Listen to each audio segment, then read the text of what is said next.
사랑하는 아름다운 교회 성도 여러분 반갑습니다. 부활의 아침에 여러분을 다시 뵙게 되었습니다. 오늘은 특별 새벽 집회 두 번째 날을 맞이하면서 이 부활의 아침에 하나님께서 우리를 다시 치료하시는 축복의 은혜가 넘치기를 바랍니다. 오늘 말씀은 요한복음 20장 21절의 말씀입니다. 한번 읽겠습니다. 예수께서 또 이르시되 너희에게 평강이 있을지어다. 아버지께서 나를 보내신 것 같이 나도 너희를 보내노라.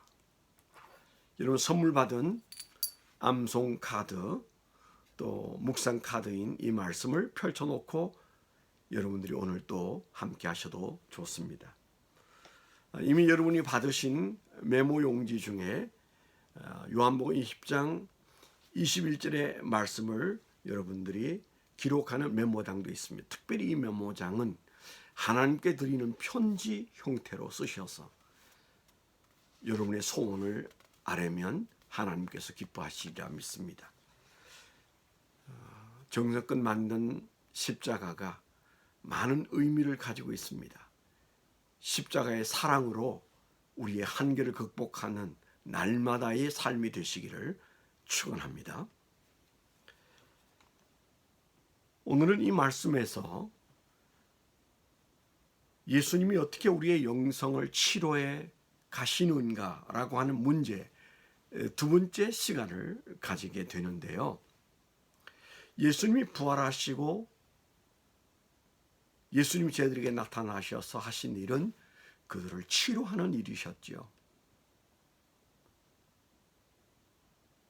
예수님이 그들에게 나타나셔서 하신 일은 그들을 야단치거나 보복하거나 그리고 예수님이 얼마나 놀라운 하나님의 아들이신지를 증명하고 뽐내거나 그렇게 하지 않으셨어요. 철저하게 그들을 치료하는 일에 부활의 40일을 보내셨습니다. 우리가 읽은 본문 첫 선물이 평강의 선물이었어요. 예수님은 그들에게 평강을 선물로 주신다고 말씀하셨습니다. 오늘 우리가 읽은 말씀 두 번째가 내가 너희를 보낸다. 보내심의 선물을 주셨어요.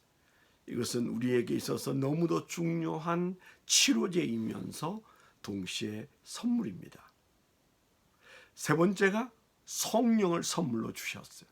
성령을 받으라 그렇게 말씀하셨죠. 네 번째는 사죄의 특권을 주셨습니다. 죄를 사함받는 은혜와 누군가의 죄를 사하여 줄 수 있는 그런 선물을 주셔서 사죄를 선물로 허락하신 사실을 우리가 기억합니다. 오늘은 바로 그 두 번째인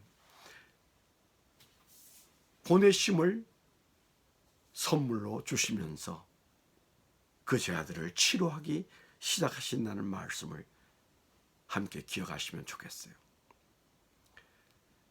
부활하신 예수님에게 있는 그 놀라운 능력과 은혜가 제자들에게는 없었습니다. 다시 말한다면 부활의 영성이 그들에게는 없었습니다. 그래서 예수님이 부활하신 모습을 눈으로 보고 손으로 만지고 함께 음식을 먹었음에도 불구하고 불행하게도 그들은 예수님이 계신 예루살렘을 떠나 갈릴리로 갔었던 사실을 우리가 기억하죠. 왜 그렇게 했을까요? 예수님과 함께 그곳에 있을 수 없었던 가장 큰 이유는 그들에게 예수님이 보여주신 부활에 감격하고 기뻐하였으나 그런 삶을 살아갈 수 있는 영성이 그들에게 없었어요. 죄를 지은 아담이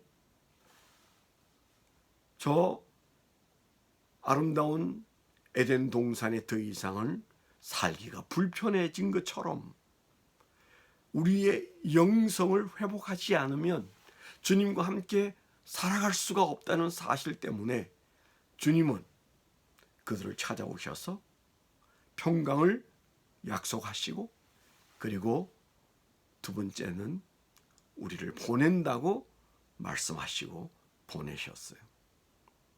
이 보낸다는 말이 무슨 말입니까? 사역애로의 초대입니다. 예수님께서 우리에게 평강을 주셨지만 그 평강이 우리에게 자리 잡지 않으면 우리는 사역애로 나아갈 수가 없고, 또 바꾸어 말하면 사역이 없는 신앙에서 하나님의 평강이 작동할 수 있을까요? 불가능하다고 생각합니다. 그런데 예수님께서 이 사역애로의 초대를 하시면서 보낸다고 말씀하시면서 하신 말씀은 우리에게 그 사역이 얼마나 위대한지를 보여주고 있습니다. 뭐라고 말씀하셨습니까? 아버지께서 나를 보내신 것 같이 나도 너희를 보내노라. 뭐뭐와 같이, 똑같은 조건으로, 똑같은 이유로, 똑같은 가치로, 이런 말이잖아요. 예수님이 이 세상에 하나님의 아들로서 하나님이 보내셔서 오신 바로 그 가치로 너희에게 내가 같은 가치로 보냄을 선언한다, 그 말씀을 주신 거잖아요. 대단하지요. 대단하지요.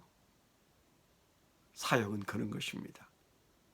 신앙이 좀 됐으니 사역에 순종하라, 그런 뜻이 아닙니다. 사역은 우리의 영성을 일깨우는 하나님의 놀라운 은혜고, 예수님은 그래서 부활해서 저에게 나타나셔서 평강과 함께 영광스러운 사역에로 초대하신 것이죠. 예수님의 영광은 하나님께로부터 나오고 우리의 영광은 예수님에게로부터 나옵니다. 평강의 약속의 대상인 우리가 보내심을 받은 자들임을 기억하셔야 합니다. 그 가치를 알면 우리는 점점 달라져 가게 되어 있습니다. 예수님이 주시는 평강을 원하십니까? 평강이 흐르는 사역을 붙잡으세요. 사역이 별것 아닙니다. 하나님의 일입니다. 하나님이 거기서 하고 계신 그 일을 내 일로 삼는 것이 사역입니다. 우리는 부르심을 받은 자들입니다.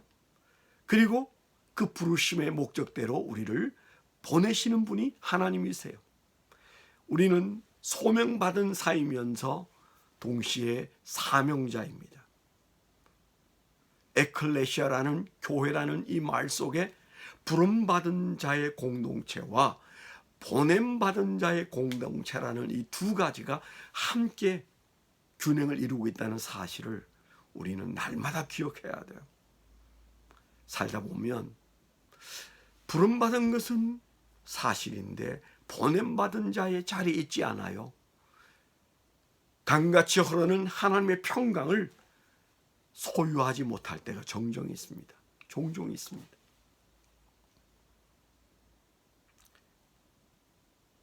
우리는 교회 공동체로서 부름받은 공동체가 이제는 보냄받은 공동체의 사명을 수행하기 위하여 우리는 무던히 애를 쓰는데, 특별히 우리는 절제하고 인내하면서 작은 것들의 감정을 소모하지 않으려고 애를 써야 합니다.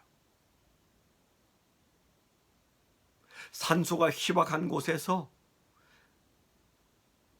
그 에너지를 축적하고 아끼기 위해서 행동을 절제하듯이 교회는 감정이 풍부한 곳이지만 그러나 보냄을 받은 사역을 감당하기 위하여 감정을 낭비하지 않습니다. 팀워크가 중요하기 때문에 개인의 기분과 원망이 자라지 않습니다. 바로 그런 공동체의 표상이 군대이지요. 그래서 종종 우리는 지저스 아미, 예수 군대라 말하고 바울 사도도 그렇게 말했습니다. 예수님께서 성천하시기 전에 다시 한번 하신 말씀이 마태복음 28장 19절로 20절인데 5가지 명령을 하고 계십니다. 너희는 가라 라고 말씀하셨어요. 오늘 우리가 받은 말씀대로 보내신다고 말씀하신 말과 가라는 말씀이 같은 말이죠. 너희는 가라, 너희는 제자를 삼으라, 너희는 침례를 주라, 너희는 가르치라, 너희는 지키게 하라.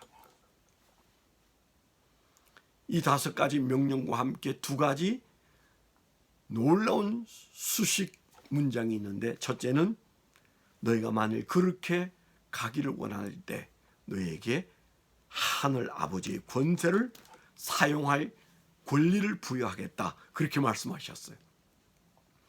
2번째는 세상 끝날까지 내가 실제적으로 너희와 함께 하겠다, 그렇게 말씀하셨죠. 우리 안에서 이 놀라운 말씀이 언제부터 일어날 수 있겠는가? 보냄을 받은 자로 주님이 말씀하신 그곳으로 나아갈 때 우리 안에 놀라운 영적인 치료가 일어나게 되어 있습니다. 우리는 무기력할 때도 많고 무의미할 때도 많고 무능력할 때도 많고 무목적적인 삶을 살 때도 얼마나 많았습니까? 예수님의 제자들이 바로 그런 상태에 놓여 있다가 예루살렘을 탈출하여 바다로 간 사나이들인데, 예수님은 그들에게 찾아오셔서 그들이 훌륭해서가 아니라 그들을 사랑하기 때문에 그들에게 사랑으로 영적인 치료를 시작하실 때 주님은 그들을 보내고자 하셨던 것입니다. 예수님의 일을 우리에게 주신 것은 우리가 훌륭해서가 아니라, 우리가 능력이 있어서가 아니라, 예수님은 우리를 사랑하기 때문에 하나님께서 예수님을 보내신 것처럼 예수님은 우리를 보내시기를 원합니다. 평강을 누리기를 원하는 여러분이요, 예수님이 보내신 그 현장에 있어야 합니다. 현장으로 돌아가십시오. 현장을 인정하십시오. 현장을 목말라 하십시오. 모든 세상이 나를 보내신 그분 예수님의 교구고 또한 나의 교구라는 사실을 선언하십시오. 평강이 복이지만 그것이 강같이 흘러내리는 곳이 사역의 자리고 예수님의 보내심은 받은 자의 일터입니다. 우리가 잘 아는 로렌스 형제가 하나님의 임재를 가장 잘 느끼는 현장이 수도원 식당 봉사의 자리였단 말을 우리가 기억합니다. 내가 서 있는 그 자리가 소명의 자리가 되어야 합니다. 평강의 예수님이 평강과 함께 나를 사역자로 인정하셨습니다. 여러분의 손에 확실히 사역이 붙잡혀 있어서 보냄을 받은 자 여기에 있습니다 라고 고백하십시오. 그 고백 위에 평강이 흘러내릴 것입니다. 오늘도 이 부활의 아침에 사역을 붙잡은 여러분들에게 평강의 강이 흐르는 은혜를 반드시 체험하게 될 줄 믿습니다. 기도하겠습니다. 하나님 아버지, 평강의 하나님이 우리에게 평강을 선물로 주셨고 아버지의 보내심을 받았던 예수님이 다시 우리를 보내시며 우리에게 사명과 그리고 평강이 넘치는 삶을 살기를 기대하셨는데, 주여 오늘 우리는 사명자로 살게 하시고 보냄받은 자로 살기에 부족함이 없도록 우리에게 능력과 평강을 허락해 주시옵소서. 우리가 보냄을 받은 자의 삶을 사는데 걸려 넘어지게 하는 경제 문제, 자녀 문제, 물질 문제, 어떤 문제들도 우리의 감정을 소모하지 않도록 주여 붙잡아 주셔서 오늘은 주님을 위해서 기꺼이 보냄받은 자로 사는 종들이 되게 하여 주시옵소서. 예수 그리스도의 이름으로 감사하며 축원하며 기도하옵나이다. 아멘. 할렐루야. 오늘도 예수 안에서 승리하십시오.